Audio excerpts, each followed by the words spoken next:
طلع البدر علينا من ثنيات الوداع وجب الشكر علينا ما دعا لله داع.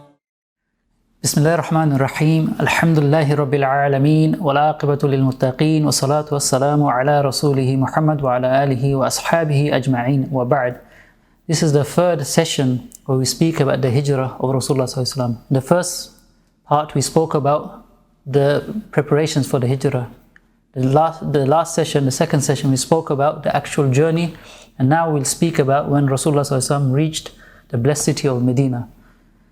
Now, they've been traveling for around 14 days or so, walking, and they actually traveled in the peak heat. Those that have been in the desert know how hard it is to travel in the heat, subhanAllah. But they were traveling in that heat with very few possessions, but yet they reached the outskirts of Medina. Initially, they went to an area called Kuba, where we know now where there's Masjid Kuba. And subhanAllah, the Ansar came, they brought the weapons, and they welcomed the Abu Bakr radiallahu Prophet with such an amazing welcome, where they sang Tala al-Badru alayna, and they were really happy, and they were showing their happiness. Some narrations say this was actually later on, but many say it was now when they first entered. The reason they brought the weapons to show was a show of the pledge of Aqaba that happened prior, where they promised protection in defense of Rasulullah sallallahu alaihi wasallam. So they were showing their arms and they were welcoming in this way. So Rasulullah sallallahu alaihi wasallam went and subhanAllah, it was an amazing welcome. He went in towards Medina. Initially he went to an area, as I mentioned, called Kuba. And in this area, Rasulullah sallallahu alaihi wasallam actually stayed there for around 2 weeks. And one of the first things he did when he was there was to establish a masjid. So the first masjid established in Islam was actually Masjid Kuba. And subhanAllah, this was built, and it shows the importance of building masajid and the place of salah as a priority, subhanAllah. So they built Masjid Nabawi, and Prophet actually, they stayed with the bachelors in that area. So they, amazing welcome, and people were elated for them to reach Medina, subhanAllah. Remember, we learn from Quran, with difficulty comes ease. They even feel so much difficulty, struggles, and now, subhanAllah, the people are welcoming them, and subhanAllah, they gave them a massive welcome party, mashallah. So now, Anas radiallahu anhu, he was someone, he was saying in one of his narrations that he saw amongst the best of days was when Rasulullah sallallahu alaihi wasallam entered Medina, but he also witnessed amongst the worst of days, which he mentioned was the death of Abdullah Prophet sallallahu alaihi wasallam, and he was also a young Sahaba at that time. But just to get an idea, everyone was so happy and welcoming. So Rasulullah stayed there, and there's many things that happened, but because of time, we'll kind of show. He stayed there for around 2 weeks. They built Masjid Kuba, and they met many delegates. Even some of the Yahud came to see Rasulullah sallallahu alaihi wasallam, because it was the news of the town. So shortly after this, Rasulullah sallallahu alaihi wasallam went towards the main city of Medina. Now, coming there, everyone wanted to host Rasulullah sallallahu alaihi wasallam. You could imagine, everyone wanted to, but Rasulullah sallallahu alaihi wasallam chose to stay with someone from Banu Najjar, who are relatives of them. And he stayed with Abu Ayyub al-Ansari radiallahu anhu. And he agreed to host, and subhanAllah, he hosted him in an amazing way. He put him on downstairs, out of respect, as well as not knowing that many guests will come to see Rasulullah sallallahu alaihi wasallam. And many people came with gifts, some all different types, welcoming Rasulullah sallallahu alaihi wasallam.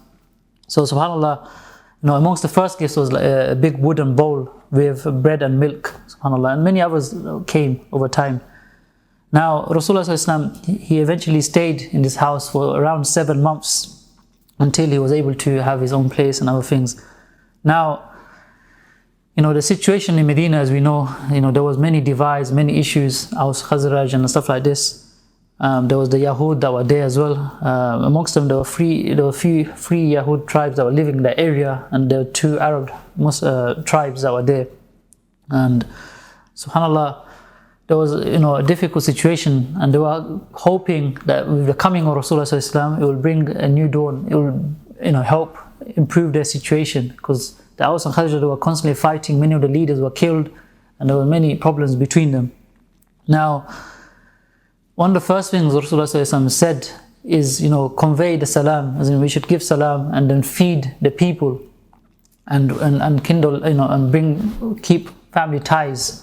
So this shows how important this is, and these are amongst things that spreads love, giving salam and stuff like this. They say the best way to someone's heart is through food as well, so feeding. Rasulullah did a lot, gave a lot of charity and other things. So subhanAllah, this was something that they did. Now, amongst the first thing and the priority of Rasulullah was to build a masjid, as we know, Masjid Nabawi.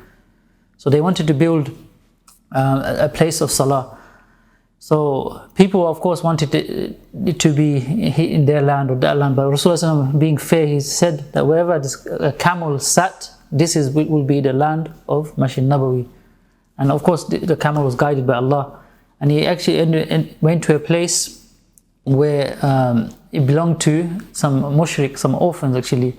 And Rasulullah, he insisted on buying it, but they wanted to give it, but he insisted on buying it. So they bought the land. But who was it that paid for this land? And look at how they think about legacies and the akhirah and sadaqah jariyah. SubhanAllah, whoever prays in that land until Qiyamah, inshallah, they'll get that reward. It was Abu Bakr radiallahu anhu who initially invested and bought that land, subhanAllah. And he was amongst the last to come. As we know, he came with Rasulullah, but yet they were thinking about the hereafter, and they were ready to give when there was a need. So when it comes to any khair, we should be people who are foremost, like the Sahaba. So they built the masjid. And how did they build the masjid? Rasulullah was someone, as I mentioned in the beginning, he's great in all aspects. As a leader, he was the best of leaders. SubhanAllah, he led by example. He was there in the forefront building with the Sahaba. Another skill of a leader, a good leader, is that they can delegate according to the skill sets of the people that are following them. So Rasulullah put certain people on the roof who was good, certain people who are good at mixing the cement, if you like, or some people gathering the materials, and he put people according to that. And subhanAllah, this is a very important skill for a leader. Leaders should delegate according to people's skill sets and other things. And mashallah, the Masjid Nabawi was built. Now, when Rasulullah came to Medina, we know this was the first, the Islamic State was established. There were 4 main priorities that Rasulullah had, and I'll speak briefly on these 4 things. And this is something that we should inculcate in ourselves as well when we're looking to revive and have an Islamic environment, inshallah. So number 1 was that he built the masjid. So inshallah, I'll speak a bit about the importance of the masjid. Secondly, brotherhood. He inculcated brotherhood between them. As we know, the tribes were at war with each other, but he brought brotherhood and brought them together. Thirdly is having covenants. So you could say, some kind of form of siyasa, but he brought covenants between the Yahud and those to live in peace. And fourthly is establishing some kind of defense to protect themselves, inshallah. So the masjid was the first thing that he built, and we know from hadith that the best places in the sight of Allah are the masajid. So Masjid Nabawi was something that was built, it was very simple, it was built with date palms and other things. But subhanAllah, for many years it never even had light. Now it's called Masjid Munawwara, the city of light, but Madinah Munawwara. But now, subhanAllah, back then they never even had light for many years. But the best of people graduated from this land, from this masjid. The Sahaba, the Prophet taught them and educated them. So the masjid is not beautiful because of the decorations or how lavish it is. Rather, it's by the people that regularly go to these places. So this is something that we have to bear in mind. And amongst the signs of Qiyamah is that we will decorate and have lavish masajid. But subhanAllah, they built this masjid with basic date palms. The floor was just sand. So the first thing that was done, and subhanAllah, this was to establish salah, and it just shows how important it is. And now there's a few roles of the masjid. As we know, the masjid is the place to establish salah. Also, it's a center of learning. In Makkah they were studying in Darul Arqam in secret, but it's very important to establish a place of learning, to study the deen, and to become closer to Allah. Also, thirdly, it's a place for Muslims to meet, even have a social life and other things. And also, it's a dwelling for the poor. They had a sufa where the poor stayed, and Rasulullah would regularly support them, give them support in charity. And also, this was a place for da'wah. Also, this is a place where armies were sent out and other things. So, subhanAllah, the masjid had many, many purposes, and it was something that was welcoming for all, subhanAllah. And as I said, this was something that was simple.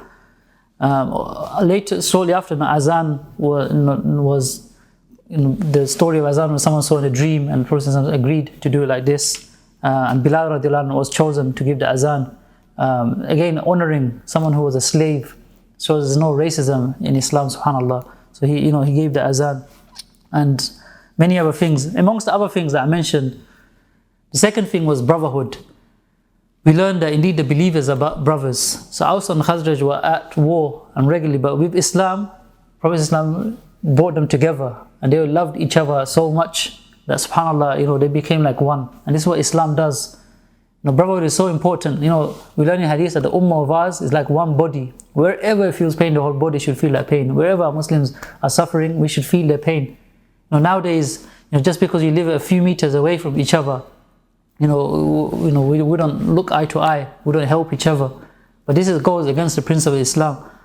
And subhanAllah, we have so much that unites us, but we focus on things that divide us. One of the scholars of the past, Anwar Shah Kashmiri, rahimullah, had a beautiful saying that, we're so busy as Muslims, we're fighting over the branches, whereas the enemies of Islam are attacking us by the roots. SubhanAllah, such wise words. We focus on so many of our differences, and we're not working together.